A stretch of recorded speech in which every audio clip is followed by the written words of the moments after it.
Welcome back to Natural 2, our D&D and tabletop role-playing podcast and talk show where I, Nathan, and my co-host James discuss various topics in our wonderful hobby.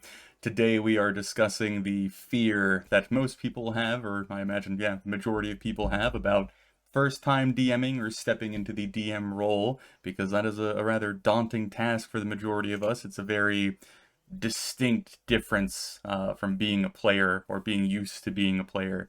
So we're going to go over all the various worries that one might have stepping into my domain.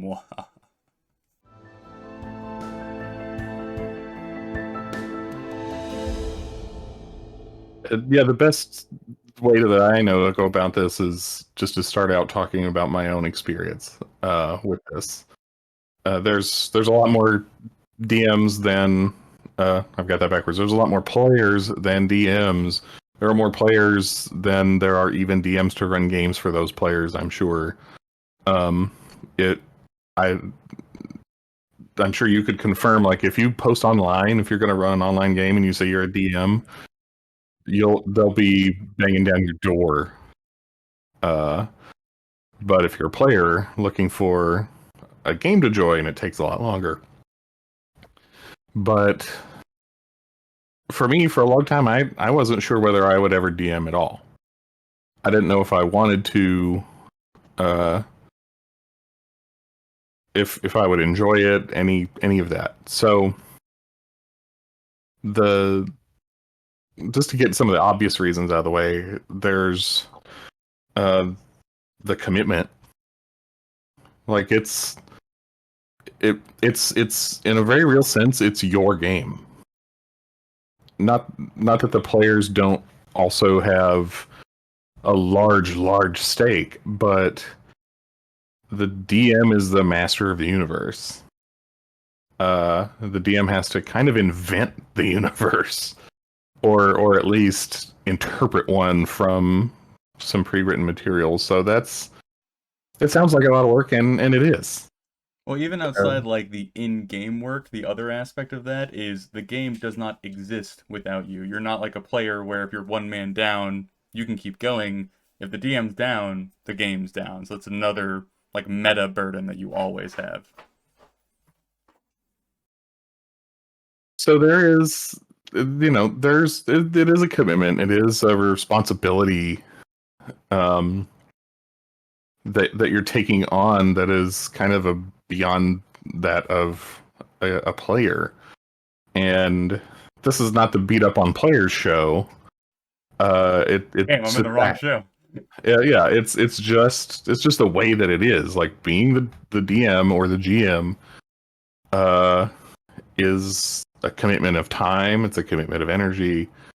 Uh, and that not everybody can do it for various reasons. They have other constraints on their time or what have you.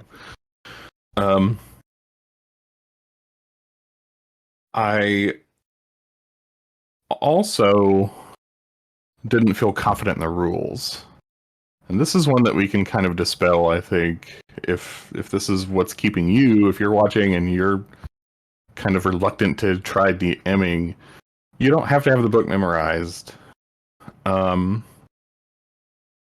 Certain things will be easier or faster the more that you can just call to mind. But as long as you know where to look, then you don't have to just have it in your back pocket. I think that is one concern that is far overblown because people will see, kind of the obvious examples like Critical Role and whatnot, where, I mean, even though Matt Mercer will look up rules as the game is going on the spot, he is almost an encyclopedia when it comes to 5e knowledge. He's been on game shows where he has showcased this exact fact. So people think that you need that skill, but that was one of the things that I think I've always had a kind of healthy understanding of or acceptance of is that there's going to be moments where I'm just going to have to make rulings on the fly. And I've always gone with the operating procedure that if the group's okay with it and I'm okay with it, it doesn't matter if it's not the exact ruling or rules as written. It's always better to keep the flow or keep the group kosher and moving versus stopping and finding out something exact or arguing over some minor specifics. You will find players that I think will make a big fit about this, but that's an entirely different issue outside your ability to DM. So yeah, that's something that if that's the thing stopping you from playing or being a DM, I would put that to rest because it really isn't that big of an issue and it doesn't come up nearly as much as people think it does. Also, if you I feel like when a game for me is firing on all cylinders, it's very much like a little private performance, like a little tiny play that a handful of people are doing for themselves. And the DM, like, if you have the confidence, if you just completely pull something out of your hindquarters, but you do it confidently, then the players may never know. Like, they may never realize because they also don't have the rules memorized.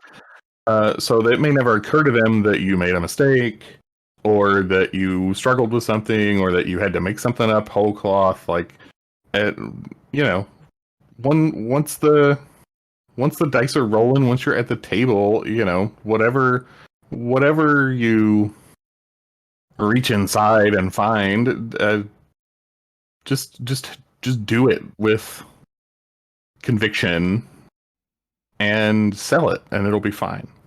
A quick actual piece of advice around this, in case it is something that really does kind of like paralyze you as far as like getting into DMing, you don't have to be your player's character's expert.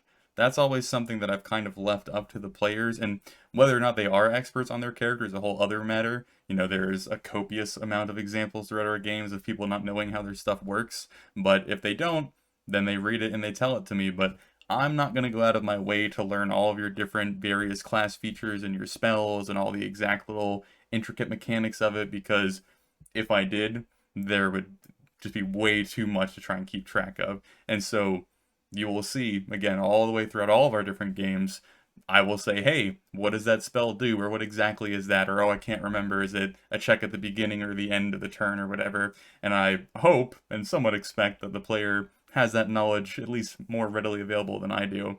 So if there is a fear of you not knowing everything, rely on your players a little bit. We've also mentioned in previous Natural 2s that James was kind of like a soft co-DM when we were doing his Millionth Adventures when he first came in. There would be often times where I kind of like gave him a side glance. He'd be flipping through the book for me, trying to figure out, if dismounting is an action in combat, or if you can do it freely and stupid things of that nature. So you have someone like that, that's always great. But yeah, at the end of the day, even if you don't have that, the goal is to have fun, and the rules shouldn't stand in the way of that. They should facilitate that. So try and keep that in mind. I think that mindset is often cited as the rule of cool. Well, it's even cited in the Dungeon Master's Guides itself of, the Well, game. Yeah. but the point I'm trying to make is that it's also the rule of let's keep going. Hmm. It's, you don't. It's not always about this was awesome, so I'll allow it. What's been, in my experience, way, way, way more common is I don't want to take the time to figure out the word perfect in way to do this, so we're just gonna roll with it. Hmm. Uh, that's a way more important rule than the rule of cool, in my opinion. Whatever The rule gripes of keep the game moving. whatever gripes I might have with 5e, I do appreciate that throughout both, I think, the Player's Handbook and the Dungeon Master's Guide, they go out of their way in a few different places to be like, this is at the DM's discretion, or ask your DM about this, or this may vary from one table to the next. Like, at the end of the day, it's the DM's thing, which, gives the DM that ultimate power, whether or not the players really enjoy that or not. But, power trips, that's why we do it. But, yeah. I find it interesting because, like, the things that you were mentioning that were your, I guess, biggest fears about starting DMing, were fears of mine, but certainly not my biggest. The one that always makes me hesitate, and still to this day makes me like question how well I did, or psychoanalyze myself, or like go back and rewatch the footage and try and like, improve as much as possible, is being afraid of not being experienced enough as like a human being, like a real life person, knowing all this various knowledge and these people and how people function and emotions and states of life. Like it's hard to portray an 80-year-old man who's going through later stages in life when you're a 25-year-old dude who's never had that before. It's, or how a freaking brewery works, or you need a vent or something stupid like that. That's always stuff that doesn't like make me terrified of playing, but makes me afraid of not being able to do my best, or portray a convincing world, or to immerse my players to the best of my ability. And then it's just a little bit, or it's enough of the like a nagging, oh, you can't do that, or oh, what if they ask this, or oh, what if you do that, or what if all your voices sound the same, what if you name all your NPCs similar names and you fuck it up all the time. That there's enough of that that makes me question myself, and then that alone kind of reduces my confidence. So when my confidence is reduced, then my abilities are reduced, and I feel like I do worse. So kind of believing in yourself, as cheesy and as anime as that sounds, is pretty important, but it's certainly my biggest fear when it comes to the game or DMing. I'm always second guessing my ability to do all the different tasks that are necessary to keep a game going at the level I want it to be at. I think also preparation to it to a reasonable extent can also help dispel some of those nerves. Mm-hmm. So if you're worried about your NPC names, for example, like I always when I DM will have a list of names that I like ready to go. Mm-hmm. And so even if it's an NPC I'm making up on the spot that I did not have planned, he's got one of those names, and I don't have to sit here and think of it. Mm-hmm. So that that helps prevent like the fear of that. Oh man, that's a sucky name. Another NPC named Bob. Great. Bob is a valid NPC name. I will stand on a hill and die on it. This is an anecdote. So I in my first game of D&D that I had ever been a part of, I've referenced this DM a lot because he was my first DM, and he's also actually a really good DM and very experienced.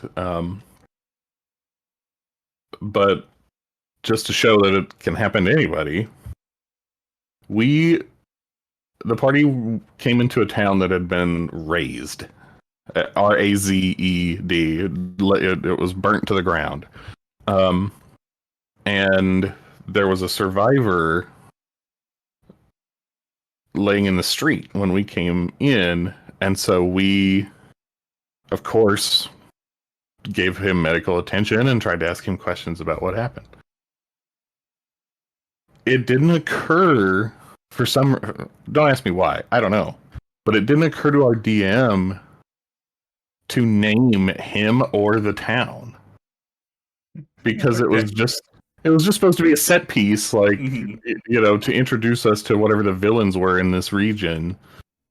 So somebody in the group was like, well, Where are we? Who are you? What's your name? what's your name? And the DM's like, Bob. And it's one of the other members of our group still like totally on board, like, oh, Bob, okay. One of the other members of the group said, what's the name of this town? Where are we? What did this used to be? And we saw the blank look on the DM's face, and from then on, Bob of Burnington was a running gag for months. Mm-hmm. So even long time DMs and players will get hung up on their own pointard from time to time, but I mean, that's a really good point to roll into is no matter what, no matter how much preparation you do, no matter how well constructed you think everything is, you are going to fail. You are going to stumble. You're going to find yourself missing something. You're going to have to Everybody makes rely, mistakes. yeah, not even just rely on your improv. You might flat out do something wrong, or you might reference something wrong, or your notes might be wrong. And that's going to happen. And it sucks. But I think that's when it's really important to have an incredibly solid group around you, or at least to have a group that is your friends that are around you that want to see you succeed versus wanting to see you fail. There are certain kinds of players and people that enjoy like needling and poking at that stuff where they won't let that go and that will become like a constant thing that they will like harp on. You don't want those people around when you're a DM because all they do is serve to remind you of your various blunders that you want to forget and move past. And it also probably affects the players and the other players in the group and their immersion as well because instead of focusing on the world and their characters and the story, they're being reminded about the one time that, oh, remember when it was supposed to be June, but then it was March, and then there was crops growing in the middle of December. Ah, isn't that hilarious? And it's like, yeah, God, that's so funny. Oh God, it's like the 10th time. And for what it's worth, I think that probably nobody picks on the DM more than the DM. Mhm, Like your players might giggle and poke some fun, but it is the DM who lays awake at night, like, oh God, Bob from Burlington, what was I thinking? Holy crap! Uh, so give yourself a break. mhm, And most groups are not going to be that judgmental. mhm, Uh, so again, don't worry about it, and remember the rule of keep the game moving. mhm. I'm going to come up with something really catchy for that, and it's going to be my thing that I invented, and I'm going to see it on Reddit someday and just Yeah. be like, hey, that's what I said. That's my thing. But this is, I guess, less of a fear that I have, but I think that's something we probably should discuss, because it is a very, very real thing of being a DM or a game master in general. And it is the strangely unique or odd isolation that you have from the group. And this has been something that I've struggled with a lot throughout our, again, quote unquote, group's existence. You aren't a player. You don't have a lot of the same liberties as a player. You can't discuss a lot of the things you want to discuss. You can't go to the people that you're most excited about talking to about certain things because it's about them and their game and things coming up. And so there is this kind of self-imposed shell you got to keep yourself in if you really want to do the best job you possibly can, which I fail from time to time at doing so. But it also, there's like another layer of it of when the players are like palling around and shooting the shit and memeing things up, sometimes it does genuinely hurt the experience or the immersion or the believability or the energy or the vibe of your world to revel in that with them. I mean, that's a bit of a subjective thing and it's very situational as well, but it it is a weird different dynamic that you have to get used to versus being just one of the dudes. You're now the DM, and you're often seen as the leader and the adjudicator of situations. If there's a problem in the group or there's a scheduling conflict or whatever, it's not, oh, let's figure this out. It's like, okay, Nathan, what are we doing? And it's like, yep, like that's something that I think people have tried to fix in the past, try to come up with different systems and different accountability and hierarchies, who's in control of what, but I think at the end of the day, it more or less always kind of comes back around to the DM. So you got to be pretty, what's the word I'm looking for? Disciplined with yourself, I suppose. And also just be aware of that and try and understand it versus feeling frustrated by it because I find myself feeling frustrated by it from time to time. So that's something that I imagine some people fear, but more often than not probably discover after they've begun DMing and then find themselves neck deep in shit.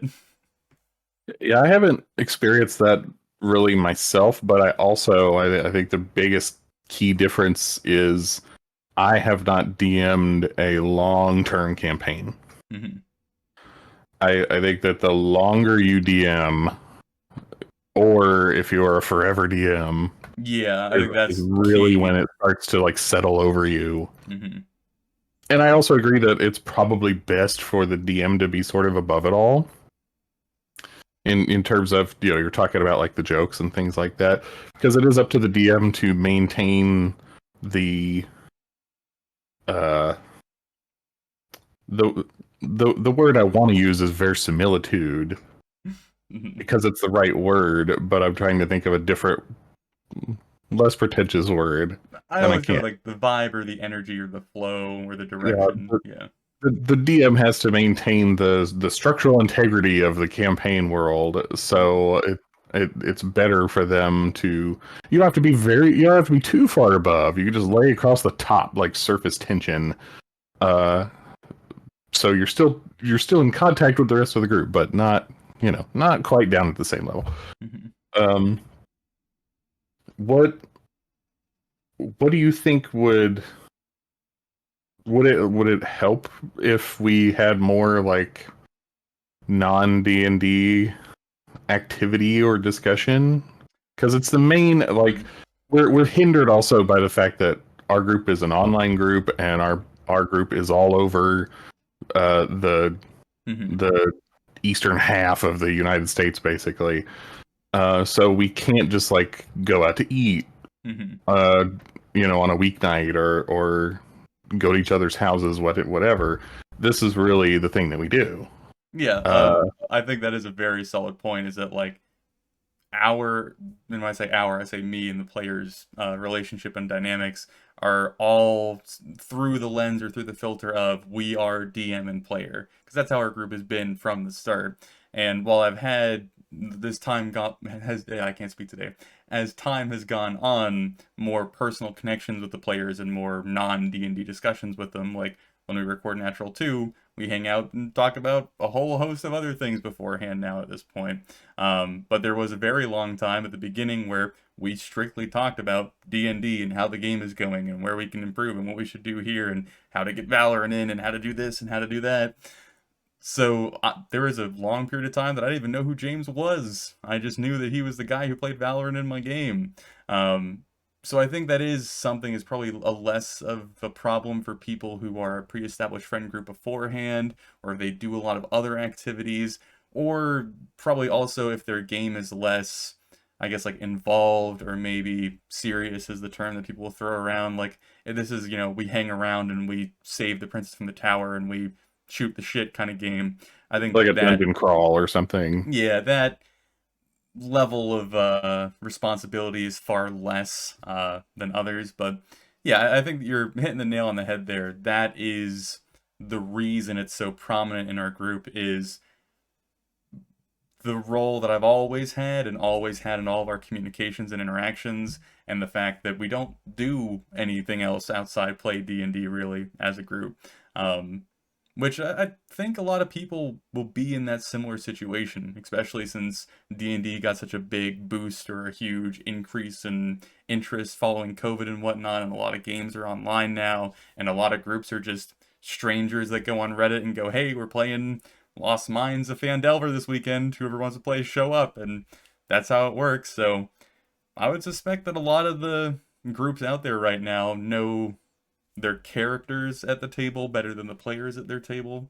Um, yeah, and it probably only serves to emphasize that gap or that difference in role, I suppose. So yeah, I think you're onto something there. Um, we'll have to figure out over time like how we can get more of that in our in our group. But This is a little off topic, but I think it would be almost kind of like a fun exercise or even like something that would improve our game somewhat as a byproduct, but like doing stupid party games instead of D&D every so often, like playing Pictionary or charades or like Guess Who or something like stupid stuff like that or Cards Against Humanity, where it's a lot more of like everyone's an equal footing, everyone's here just to participate and have a good time versus like oh, we gotta be serious because Nathan's put a bunch of energy into the shit this week. Again, perhaps a whole other topic, but that's my little hypothesis in the back of my mind that if you inject that every so often, probably would serve to help make the well-oiled machine mesh well. Cohesion, group cohesion. It's like all those stupid team building exercises that are recommended for like businesses and corporations and shit. Well, that stuff started out as something like that was true or something that actually helped I someone mean, yeah, it somewhere. has to work because it is a But then thing, once but it yeah. got copy pasted over and over and over, it Mhm. was just turned into a dumb joke in some cases. How do we do a But trust fall online? That's what we gotta figure give out. each other social security numbers. Oh, there we go. Yeah, yeah. Don't take this advice, kids. Don't listen to us. That's not advice. That's not. We need a graphic that's a stamp. Yeah, That's like Natural 2 does not condone the sharing of personal information online. even with people that you really really like. Mhm. Anyway, Uh, we were talking about DMing. the I think the last fear that I had that might have been one of the bigger ones, and this might be sort of unique to me. Like the last one was sort of unique to you. I didn't want to DM because I was worried about dispelling the illusion. I Immersion is really important to me, and sometimes people will say that with kind of a sneer. But immersion is the thing that keeps me coming back. Mhm. And it's what makes me, it's what grabs me and keeps me over the course of a long campaign or what have you. It's the reason why I don't really like one shots. It's the reason why you really won't find me doing those pickup games because there's not necessarily a before or an after to think about. So I was afraid to DM because I didn't want to see. I didn't want the game spoiled for me. Like here's a metaphor for you. Um, I feel really sorry for like plastic surgeons, right? Because things like boobs are totally meaningless. They don't care anymore about them. Mhm. They're not special. They're not interesting. It's like I know everything about boobs inside and out. And I was afraid of that for being a DM. Like I was Mhm. worried that being a DM would take D&D's boobs away. Uh Now that needs to go on a shirt. so that it wouldn't be fun anymore, and now it would just be like this may as well be chess or something. This none, Mhm. the flavor is gone. Mhm. Um I could drag that joke out more, but I'm gonna stop. And so that kept me from trying it for a long time because it's Mhm. like no, I want to believe in what our characters are doing, and being the DM and seeing all the moving parts will ruin it. And happily, I don't have advice that I can give you if you're a viewer that's struggling with that or worried about that in any way. All I could say is that it didn't turn out to be the case. Uh, especially if you DM for like a longer term, right? If the longer a campaign goes on, the more real it gets for everybody, Mhm. I would say. Um, and what I found was that especially once the ball is rolling, as DM, I just have a way way bigger character sheet. Uh, like that, it's obviously it's a little more complicated than that, but the feeling was that I just have my character is the world. Mhm. My character is all the other people, not just one person. Mhm. Um, and so once I started to kind of see it that way or feel that way about it, I could still believe, you know. And because the players are there and you can never predict what they're going to do, that also preserves um, that distance, I guess, that separation that the immersion sort of relies on. Mhm. It gives you something more to latch onto and be interested in, as opposed to if you were just writing a book. That You is know what I'm saying? Like, mhm, there's something in this that doesn't come from me. mhm. That was there goes my knee. That was my little last like kind of artsy little closing statement is a lot of times, or at least I think a lot of times when you see people posting about being afraid of DMing, they will cite not being a good storyteller, or not being creative enough, or not, knowing how to write a script or do something of that nature where you feel like you almost need to interject and be like, that's not even in the job description because the way that I've always seen the role of being a DM, or how I've seen the most success, I guess is how I should phrase it, you are just as much a player in the story as the players are, but just in a different way. You are much more reactionary than the players are, which kind of sounds like it should be the opposite at first, but when you think about it, you create the playground and the players get to play in it, and then you are tasked with figuring out how their actions have repercussions or outcomes or rewards or different implications. And so the skill I would point to, instead of being someone who can craft this elegant story from start to finish and write a whole novel about this intricate plot or whatnot, you want to be more comfortable being a person, thinking through someone else's mindset, what they're thinking, what they're feeling, what they're going to say, what they're going to do if something occurs, how they're going to change and adapt over time as, different things happen to them or different events are forced upon them. That is something that is you can't escape being a DM. And this is kind of far removed from like the mechanics of like preparing a dungeon and the challenge of encounters and something of the sort. But as far as like the story that you provide to your players is not something that you are pre-writing and then laying down at their feet. It is a Ideally. yeah, it's a template that you are building and then fleshing out as the characters lead you through it. So you're kind of seeing the story roll out in front of you just as much as they are, just in a different way or maybe from a different perspective. So that's something that I see a lot of that is kind of my little last tidbit to throw your way is if you're going to write a story or if you want to write a story, go write a book because writing a story as a DM is just a practice in absolute pain.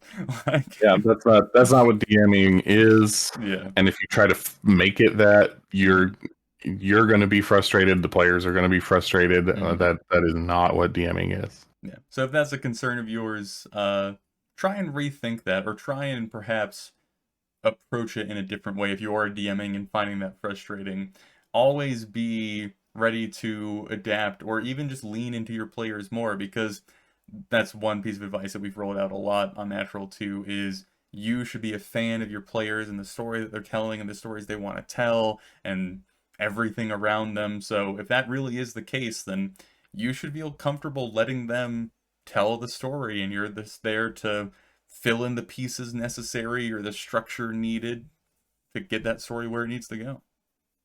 This is also one of the things that makes the dice important. Mm. Hmm. Right? We don't think about the dice very much beyond like whether we feel like we're being favored or punished Hmm. and how pretty they are. But uh, having that element also prevents kind of getting stuck in the mud, so to speak, Hmm. or getting on a track. Because if your villain that you love, your favorite villain that you have made just so badass, rolls that one, right? Or they roll low for initiative and the entire group gets to pound on them before they can do anything. These are the things that also keep you keep you bridged to the player's experience. Mm-hmm. Having that in common, even though, of course, as DM you can literally do anything and make up anything that you want, but respecting the dice, and utilizing the dice keeps it organic, grade A organic, uh, for you as the DM, Mm-hmm. as well, and that will also help, like all these other things, to keep you from feeling like you know too much, because you don't know what the dice are going to roll. Mm-hmm. I would point to that as like almost one of my greatest sources of enjoyment when it comes to being a DM and playing the game is having to deal with the challenges presented by the dice and the players and the story. Like, there are so many times I can point to where I so badly wanted you guys to succeed, or I so badly wanted the dice roll to go either in your favor or against your favor, depending on like what I kind of had prepared, and then it just doesn't. And that moment where you feel like, oh shit, oh no, there's no way I can make this work. Oh, that breaks so many things, and then you're sitting there really relying on all the different muscles you built up, all the different challenges you put yourself through, and you start navigating this shit storm of absolute chaos that the game has gone into, and you somehow find a way forward. That is this like almost addictive process that I really enjoy. It kind of makes all the cylinders start firing away. So that is something you should be prepared for, is whether it's the dice or the players or whatever source, thinking on your feet, adapting, changing, being excited about the story or a story versus the story you want to tell. Yeah, all that good fun stuff. Well, I think that brings me to the end of uh, my list of the things that made me hesitate before I ran Mm-hmm. any games of D&D. Um, My last thing, first time you DM, you're gonna suck. You're really gonna suck. yeah, it's a skill. Um, Just like anything else, your first time is gonna be rough, but that's the whole point. And if you it, stick to it, you'll improve. yeah, there. What's that joke? That ancient joke on the internet? Being terrible at something is the first step to being kind of good at something, and it's one of the intractable truths of life. Mhm. So it's all right. Um, I want to know what you were afraid of in the audience, or what you may currently be afraid of as far as running a game of D&D or other tabletop system. Put it in the comments. It's conveniently right there for you, just waiting. So write something to us, won't you? Uh, and like and subscribe. There we go. Got the whole shebang. Like and subscribe. Well, I'm gonna start adding something too. I'm gonna add share this with someone that you know. All right. Share it with someone that you or that you don't know. Pick a name out of the. They still make phone books amazingly, Mhm. even though I don't know anyone that has a use for them anymore. But go pick somebody. Now write down the URL on like a scrap of paper and just throw it in the street and just hope for the best. Yeah, or paste it on a flyer around town. Hopefully Uh, not with our faces on yeah. Well, what are they gonna do? it. Draw little silly mustaches on us. Or if you ever go somewhere that does the thing of like, I go to a diner and they've got the cork board with business cards pinned to it, and trailer for sale, only one flat tire, call this number with the little tearaway tabs, like just the URL with the tearaway tabs. No, better yet, hijack like the Bluetooth signal for like a TV at a bar or like a restaurant or something, and then just start video sharing. There you go. Whoa, now you're Yeah, talking. yeah, it was Well, no, big brain. that's only one view. It's bad viewership, but if we get one person in that restaurant who likes what he's hearing,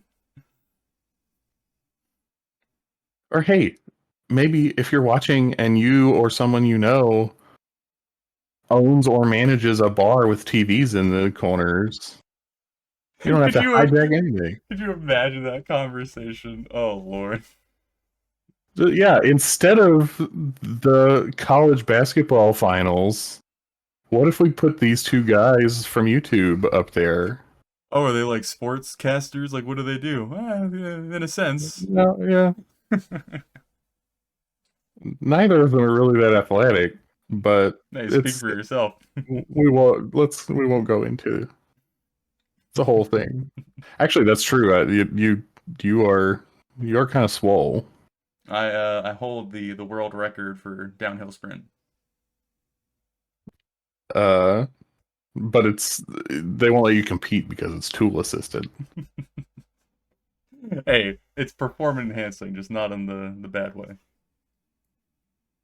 Oh, You think we've meandered off of our topic solid enough to get rid of all the viewership at this point? I mean, you call it meandering. At this point, I feel like it's just a part of the video. Like give it its own flag in Mm-hmm. the like list of topics on There's the people who timeline. skip the entire video just to hear us like absolutely losing it at the end. Yeah, and if you are one of those people, you really better be liking and subscribing Yeah. because Comment like peach cobbler or something in the comments below. Ah, now you I like know. that. Yeah, Oh, I hate that's that shit. There's that's an this video Amazon password. code in the middle of this video somewhere. First person to find it. But, We don't have a prize, but if you comment Peach Cobbler in the comments, you will get good vibes from me. mm, good vibes from James. That's a good feeling. That's a Yeah. hard-earned feeling. I don't vibe often, but I vibe big. Like the peaks and the troughs. The wavelength is Maybe actually it's is that wavelength? No, that's not wavelength. there's so Man, many things you say that I just want to put on a shirt. I've got something new to look up now on Wikipedia. Anyway, Amplitude. The amplitude of my vibration is I got big amplitude energy. mm-hmm. BA. Is that that's the new that's not what bay means, but it should be. That's what it means to me. All right, we need to end this madness. Okay. Uh what does it mean to end a video? Oh yeah. Yeah, you say. Until next Come, time. come back next week for more of a little bit of everything. And in the meantime, keep vibing. Have a good one.